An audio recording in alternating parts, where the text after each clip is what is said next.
So we went through the entirety of the countdown pretty much. There's only one more left on the Dragon Ball countdown. And it does appear that you guys have waited long enough, and Bandai is finally going to reward you all with Super Saiyan 4s in the game. Excuse me, I just got a text message there. But it looks like Super Saiyan 4s will finally be coming to Dokkan. Now, in before Massive Troll, I'm going to go ahead and just say this now. Like, in before Massive Troll, where they just make baby Vegeta and Super Saiyan 4 Goku or Super Saiyan 3 Goku, that'll piss everybody off. But I'm going to go off the assumption that either one of two things will happen. These guys will either be Super Saiyan 4 tomorrow, in which that'll be in preparation for the Dokkan event, or another one I guess I could throw in there. They'll be Super Saiyan 1 tomorrow, or of some variation of Super Saiyan, which would once again lead into the Dokkan event, Dokkan Festival, which they're going to be like Super Saiyan 4s. Or tomorrow it'll just spawn with, what's his name? Gogeta, excuse me. So that could be something that can happen either. So let me know your thoughts down below, what you think they'll do. I wanted to wait until we got to this point because yesterday they were Super Saiyan 3 and Majin yesterday. I wanted to kind of wait because a lot of people had a lot of speculations as far as like how they would do this. People thought they would both be Super Saiyan 3, and then when they saw Super Saiyan 2 and then they saw that AGL Super Saiyan 2 in there, like they kind of were like, oh, well, what are they going to do? And maybe people thinking that like, oh, maybe they would have been like Super Saiyan God here, like they would have made up like a Vegeta Super Saiyan God, because that hasn't happened in any other form of media. Or they would have both been Super Saiyan God Super Saiyan / Super Saiyan Blue, but then that would have been controversial because that would have implied that maybe, Super Saiyan 4 is stronger, which that's not what this video is about.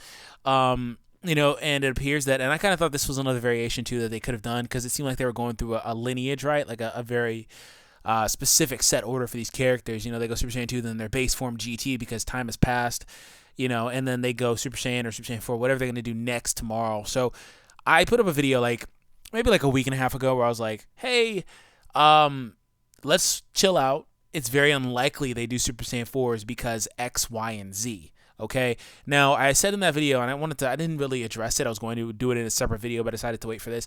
I said in that video, Japan doesn't really like GT. That is true. That doesn't mean that the form Super Saiyan 4 is not popular. That meant that GT as a whole, as a series in its entirety, did not get good ratings. Thus, it was canceled and was not well received. That didn't have anything to do with the form Super Saiyan 4 at all.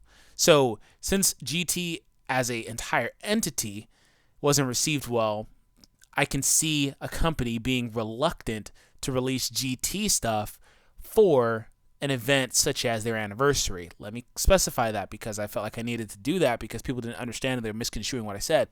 But I also said in that video that I think that it's highly plausible, though, that it's possible that Bandai is like, okay, let's release more GT stuff, since they gave a character like Omega Shenron, obviously the last villain of GT, they made him such an amazing unit in the game, in which they didn't have to do that. That was basically foreshadowing for like, hey, we're going to be a little bit more lenient with the GT cards, because up to then, GT units are just basically bad. I mean, they're all like mediocre at best. Even that Rebirth Goku that just came out recently, which is another quote-unquote foreshadowing, even he is mediocre at best. He's not very good.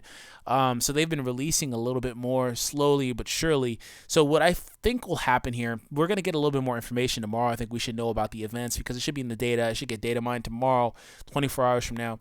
I think what they're going to do is they're going to Dokkan Awaken the baby Vegeta and the Super Saiyan 3 Goku through these guys as Dokkan events if they're separate Vegetas. Even if they're Super Saiyan 4, Vegeta, and Goku, whatever they do, they're going to give those guys Dokkan Awakenings because they've done it for the other 3 nuke leaders. Even though nuking isn't something you generally do outside of the tournament, it's just to maintain balance. They're not going to skip over those guys.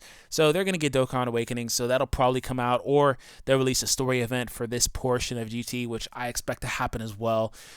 It's going to be crazy. It's going to be crazy. Boss Rush is coming out, so we don't know what's coming yet tomorrow. I'm just going to say that Super Saiyan 4s are confirmed because either way, it seems like they're going to either do both of them as Super Saiyan 4s. They're either going to do Gogeta Super Saiyan 4, or they're going to be, least likely, Grade 8, Golden Grade 8 baby, and Super Saiyan 4 or Super Saiyan 3 Goku. Whatever they do. So let me know your thoughts down below. Just a really quick video. Wanted to kind of put it out there for you guys. So hope you enjoyed it, and I'll catch you guys later.